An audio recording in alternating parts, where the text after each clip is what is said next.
Okay. It is September, I don't know, 3rd or 4th. Second cutting on a new hay seeding. So, what we have here is, this was planted in early May with about 12 pounds of alfalfa that I bought from Lacrosse Seeds, and about 3 or 4 pounds of annual ryegrass as a cover crop, and about 5 pounds of orchard. I did a test strip where I did not use any annual ryegrass as a cover crop, and it came in a lot. The alfalfa came in thinner, much thinner. It was not as robust. Had excessive leafhopper damage on the first cutting. I think I'm going to put my money next time into buying some leafhopper resistant varieties. A little bit of foxtail coming in on the second cutting, you know, but nothing real bad. Now, it took me 2 months or so almost to get this field planted. Some spots were really wet, I couldn't get into to do any tillage at all. And this was soybean stubble, so it was a pretty clean field. And you can see, now here's a spot I couldn't get in until, and I did plant it later, and we got this barnyard grass coming in, so it's going to be cow hay. They do say that, like on the foxtail, some of these other annual grasses like barnyard grass, the shape of the awns, you know, those little spikelets, which is like I believe the husk on the seed head of the grass seed, causes mouth irritation, oral irritation to horses. I've never seen it myself. So, but you know, so that spot I showed you first, I broadcast spread that. I field cultivated it, cultipacked it, used a broadcast seeder, then I packed it back in. Now this spot I actually hand broadcasted, believe it or not, a pasture mix. And in the first cutting, this pasture mix barely did squat. I am happy to see that now in the second cutting I actually have some stuff coming up here, okay? So this was actually broadcast by hand with one of those little Earthway shoulder strap seeders, and I couldn't even get in here to pack it. I was afraid of rutting it up. And you can see it came up pretty good. Again, a little bit of foxtail. This is the second cutting. This is going to make some pretty good cow hay. And after all, this foxtail, really, what's the difference between this and if I put in like pearl millet or something like that? So now there is some spots that this was the stuff I planted earlier, you know, first week of May, which I thought was kind of late. Then I got some spots that I had to wait till June. And the spots that I planted in June, the alfalfa is really stunted. Leafhoppers got a better stunt on that. They came in aggressive this year. And the barnyard grass, the annual grasses, just really outcompeted the alfalfa. So the alfalfa's in there, but boy, it's 2-3 inches tall. It does look like it's coming back. I'll have to show you that field later. But anything from conventional tillage to actually a no-till broadcast spread, and some of it seems to actually be coming to light right now. So let me just show you the difference between the pasture mix I put down, planted on the same day in early May, as the alfalfa. So, you know, I thought that I had some pasture mix seed because I'm doing a reclamation planting for some pasture, and I thought that made sense. But the grasses are so non-competitive in the pasture mix. We walk over here, you know, I mean, I guess, the pasture mix is coming up now. I mean, the clover's coming up, you know, months after I planted. I guess there's some orchard grass in here. And that's a problem too. I did put some orchard grass in over here with the alfalfa, and you really don't see it yet. It's going to be in here next year. There's some wet spots where I did put Timothy. So right here, it's this, you're going to see a distinct line here between where, this is actually pretty good here, but about right here is where I stopped, right in here somewhere, where I did alfalfa, orchard grass, annual ryegrass, and then right here's where I did the pasture mix. And there is a little bit of spillover of alfalfa in this pasture mix. And I came out and re-broadcast a couple times some extra pasture mix. I added annual ryegrass in it. I think I had some alfalfa in here.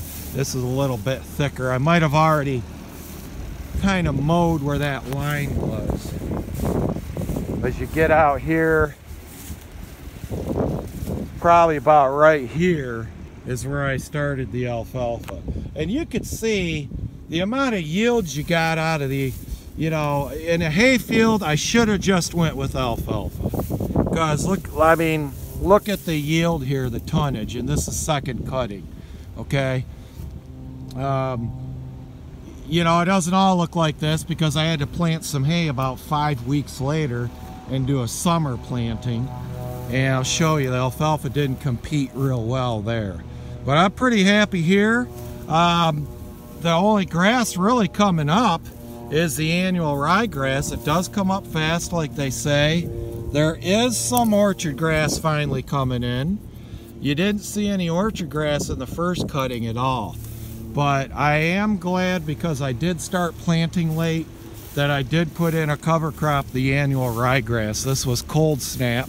Oh, here's the here's your orchard grass finally coming in. You didn't see any of this when I did the first cutting about mid-July. So about 6 weeks ago. And then right here you get to the pasture mix and you're a lot thinner. And as I walk over here, where I probably in my broadcast seeder had pure pasture mix, because it competed so poorly, you got your annual grasses in, okay? This is just gonna be cow hay. It's gonna be nice cow hay. It'll be real nice cow hay. Like I say, I'm pretty confident this will look a lot better next year.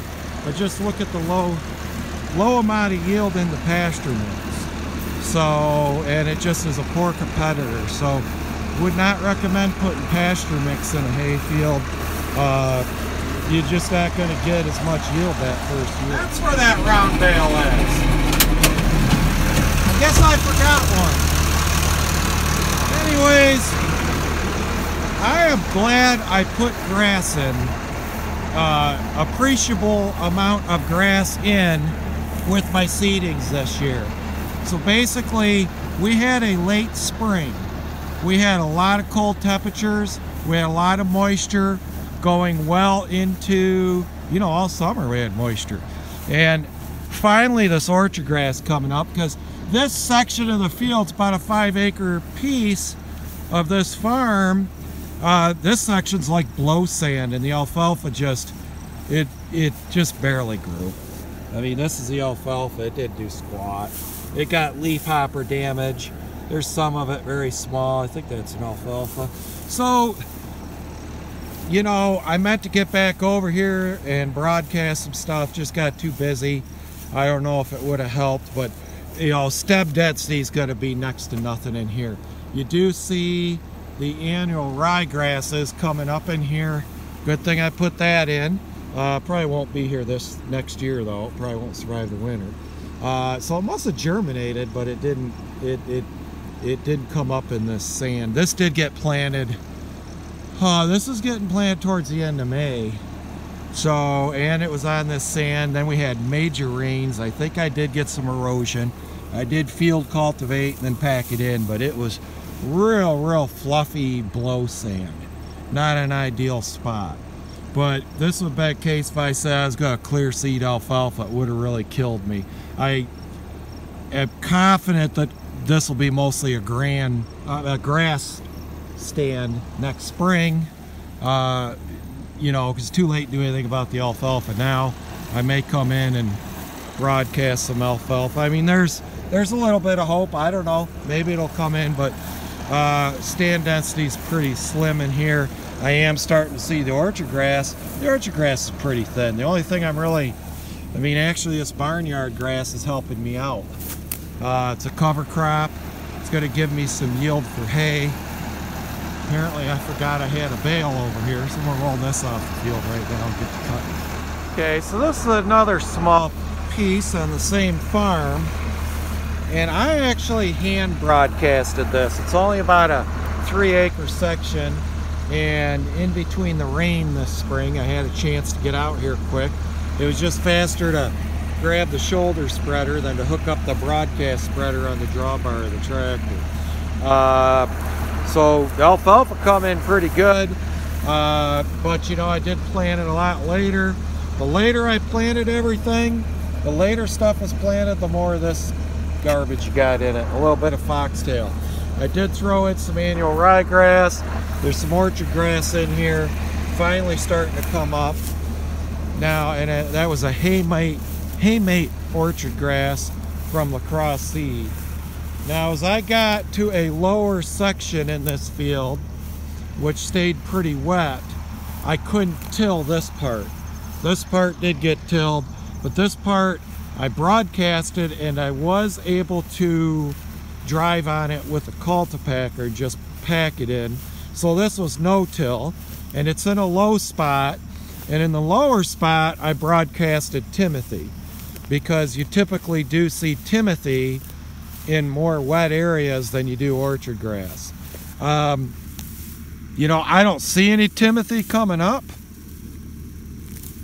This kind of looks like Timothy. Yeah, that could be. Have to look at that a little bit closer.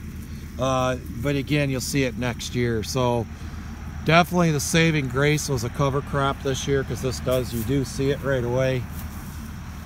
But yeah, so this was hand broadcasted, no-till with a cultipacker. 3 acres, it only took me about an hour to plant it. You know, it didn't really take that long to do it. But unfortunately, the later I planted stuff, the more these annual grasses come up, and just really going to make this only usable for cow hay, which I need about, I'd like to get another couple hundred round bales for cow hay, 200 to 300 bales. I typically do round bale.